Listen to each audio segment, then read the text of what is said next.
Ever wondered why Intel took decades to finally build proper gaming graphics cards? From clunky coprocessors in the 80s to today's value-packed Arc series?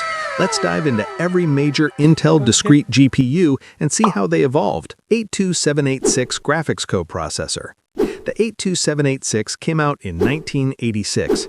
Before it existed, computers still used basic VGA controllers that made the main CPU do all the graphics work. This made everything slow and clunky for any kind of display tasks.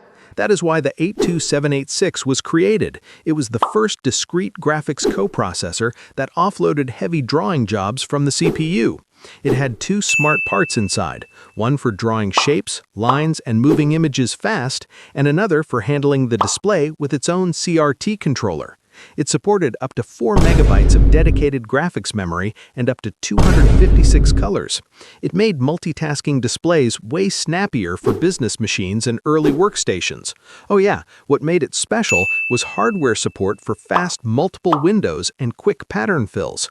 But it came with problems. It was super expensive and only for fancy office setups, not games at all. Bro, imagine trying to play anything on it. You'd probably get more fun watching paint dry. i750 video processor and action media. The i750 came out in the late 80s and early 90s as an upgrade from the 82786.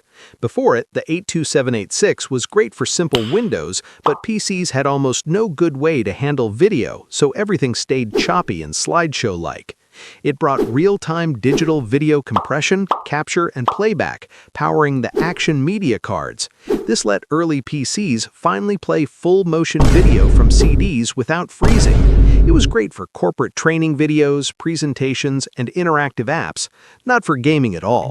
Intel was basically saying, let's make video actually usable on a computer. Cool idea, but super specialized. Most regular folks never touched one. i740 3D Accelerator. The i740 came out in 1998 as an upgrade from the i750. Before it, the i750 was good for video, but people still had nothing decent from Intel for actual 3D games, so everyone relied on cards from other companies. It brought proper 3D acceleration using the new AGP interface so it could run early games like Quake 2 with perspective-correct textures and basic effects. It came with just a few megabytes of memory. What made it unique was how it handled textures. It kept them in the system's main RAM and only used its own small memory for the frame buffer. The idea was to make the card cheaper. It was okay for 1998 gaming at low resolutions, but it ended up stealing bandwidth from the CPU, which slowed things down. Competitors like 3DFX and NVIDIA left it behind. Intel tried a small refresh with the i752 in 1999, then stepped back from discrete GPUs for over 20 years. Lesson learned: cheap tricks don't always beat raw speed. Larrabee Project. Larrabee came out in 2008 as a wild experiment after Intel had given up on discrete GPUs. Before it, the i740 era had ended, and Intel stayed quiet for years, so everyone just used NVIDIA or AMD cards for any real 3D work. It brought a many-core chip using simplified x86 cores instead of normal GPU design. The goal was a super flexible processor that could handle graphics and general computing at the same time. What made it special was that everything ran in software with x86 instructions and wide vector units, no fixed graphics pipeline, so it was highly programmable, even for software ray tracing. It sounded amazing on paper, but delays hit hard, game performance disappointed, and power use wasn't great. Intel canceled the consumer version in 2010. Some tech lived on in Xeon Phi for supercomputers. Bro, Larrabee was like that overconfident friend who promises to do everything better, then shows up late with half the job done. Big lesson in why traditional GPU designs still rule for games. Arc Alchemist, A-series. Arc Alchemist came out in 2022 as Intel's big comeback after more than 20 years away. Before it, Larrabee had failed, and Intel had no consumer discrete GPUs at all, so if you wanted real gaming performance, you had to go NVIDIA or AMD. It brought the first proper ZE architecture discrete cards for gaming and content creation. You got Arc 3 for basic 1080p like the A380, Arc 5 for solid 1440p like the A580 and A750, and Arc 7 flagship like the A770 with 16 gigabytes of VRAM. They added ray tracing, ZESS upscaling, and strong video features.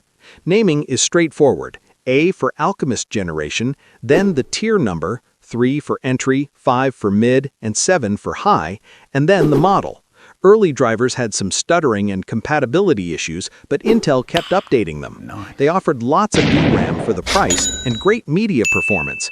Not always the fastest against NVIDIA or AMD, but a solid first try, like the nervous rookie finally stepping on the field after watching from the bench forever. Arc Battlemage, B Series.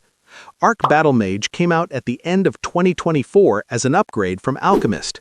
Before it, Alchemist had rough driver problems and efficiency issues, so a lot of people still picked NVIDIA or AMD for smoother gaming. It brought the improved ZE2 architecture with much better efficiency and smoothness right from launch.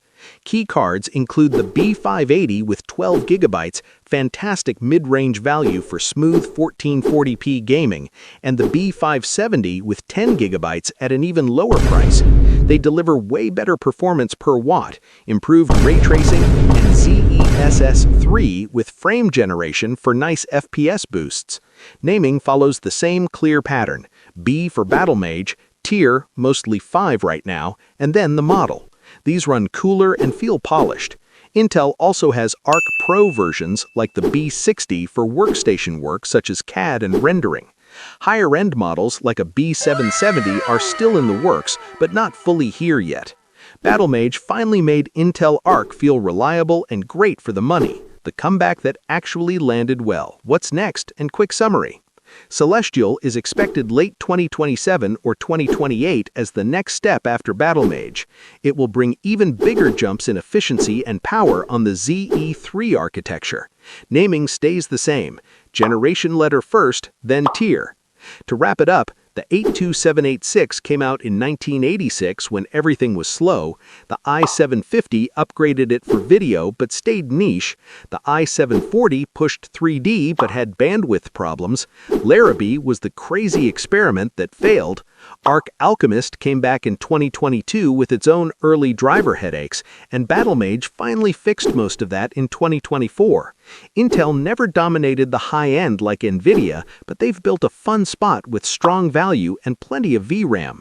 Today, if you want an Intel discrete GPU, Battlemage, especially the B580, is the smart choice for enjoyable 1080p and 1440p gaming without drama.